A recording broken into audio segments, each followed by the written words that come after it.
कक्षा 10 के सभी छात्रों का लेक्चर 11 में बहुत बहुत स्वागत है। गोस्वामी तुलसीदास द्वारा रचित धनुष भंग की अगली चौपाई और दोहे की व्याख्या हम प्रस्तुत करने जा रहे हैं। आप लोग कृपया ध्यानपूर्वक सुनिए। श्री रामचंद्र जी की ओर देखकर फिर पृथ्वी की ओर देखती हुई सीता जी के चंचल नेत्र इस प्रकार शोभित हो रहे थे मानो चंद्रमंडल रूपी डोल में कामदेव की दो मछलियां खेल रही हों।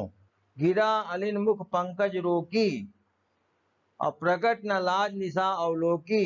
गिरा अलिन मुख पंकज रोकी, उनके सीता जी की बाणी रूपी भ्रमरी को मुख रूपी कमल ने रोक रखा है और लज्जा रूपी रात्रि के कारण वह प्रकट नहीं हो रही, अर्थात लज्जा के कारण सीता जी अपने मनोभाव वाणी से व्यक्त नहीं कर पा रही हैं।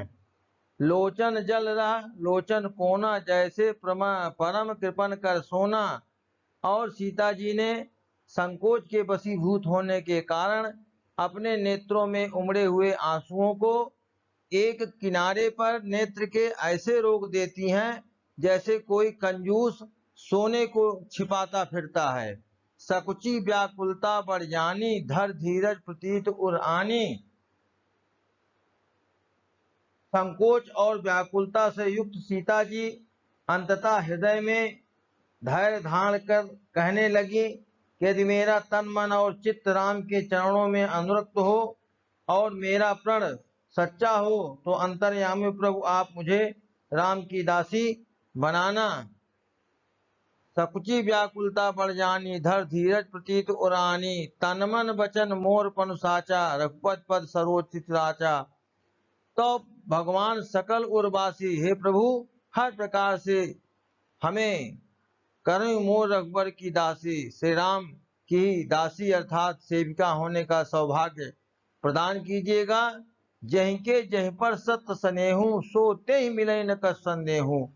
गोस्वामी तुलसीदास जी कह रहे हैं यहाँ सीता जी के माध्यम से, या सीता जी से कहलवाना चाह रहे हैं कि जिसका जिसके ऊपर सच्चा प्रेम होता है वह उसको निश्चित रूप से प्राप्त होता है, इसमें किसी प्रकार का कोई संदेह नहीं है।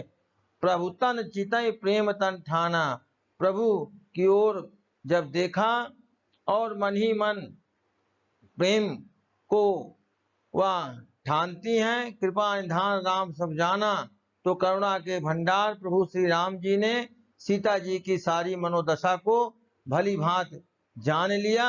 सियहि बिलोक तक्यो धन कैसे, सीता जी को देखने के पश्चात धनुष को किस प्रकार से श्री राम जी देख रहे हैं। चितौ गरुड़ लघु ब्यालहि जैसे, जैसे एक छोटे से सपोले को गरुड़राज पक्षी देखते हैं, उसी प्रकार से सीता जी को व्याकुल जान करके श्री राम जी ने धनुष की ओर देखा। धन्यवाद।